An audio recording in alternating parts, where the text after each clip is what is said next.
Everyone, my name is Natalina and I'm presenting from the Internet Sexual and Gambling Addiction Group. I decided to take this course because I had never studied addiction in an academic setting. As an aspiring therapist, I thought it was important to make sure that my knowledge of addiction is firmly grounded in facts rather than in stereotypes and false perceptions I picked up over the years.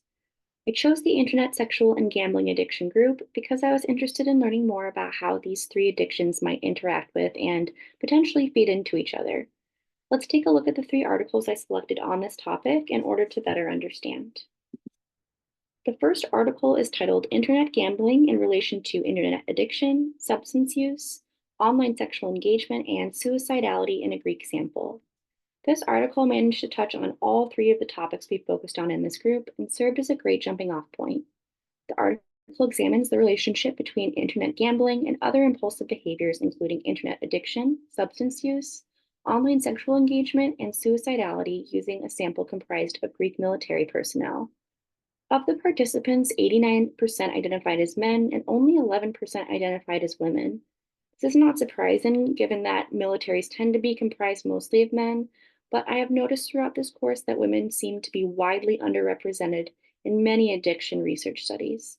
The findings of the study were that there is a significant association between internet gambling and internet addiction, as well as between internet gambling and suicidality.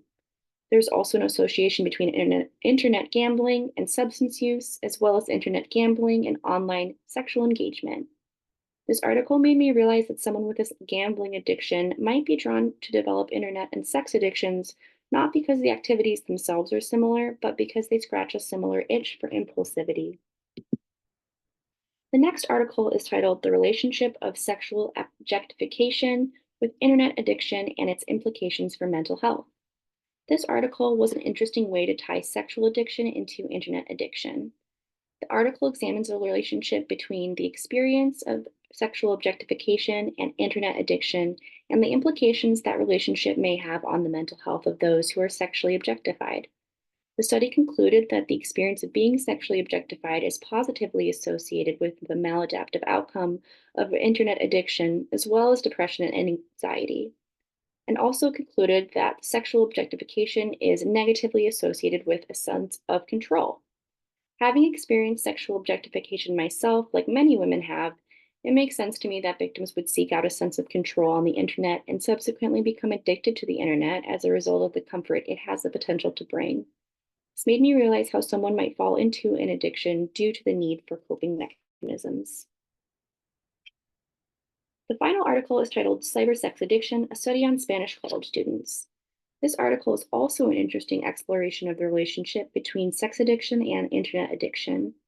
The article focuses on Spanish college students in order to investigate the type and frequency of their online sexual practices, as well as the prevalence of their risky and pathological or addictive use of cybersex.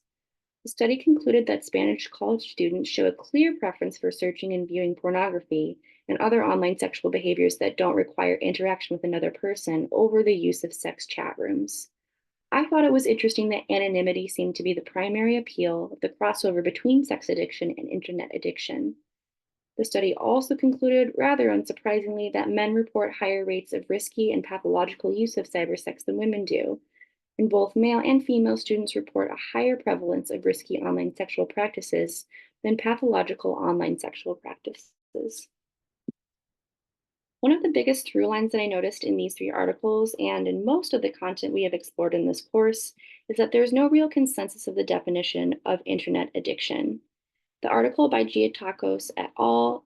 Described this well by saying, there is no consensus among researchers as to how to define internet addiction, as to whether it is a discrete disorder or part of a broader disorder, nor over whether it should be classed as an addiction or an impulse control disorder. Furthermore, it is not clear if internet addiction is a single condition or whether the internet is simply the common medium for a variety of behaviors. Another through line that I noticed is that, at least in the case of internet sexual and gambling addictions, men are the most commonly afflicted. From these three articles, I gained a better understanding of internet, sexual, and gambling addictions and how they interact with and perpetuate one another. I came into this course with very little practical knowledge of addiction, and Though there is far more to learn, I do feel that this course and these three articles in particular have helped me to become a better informed person and hopefully a better ally to individuals who struggle with addiction. Thank you.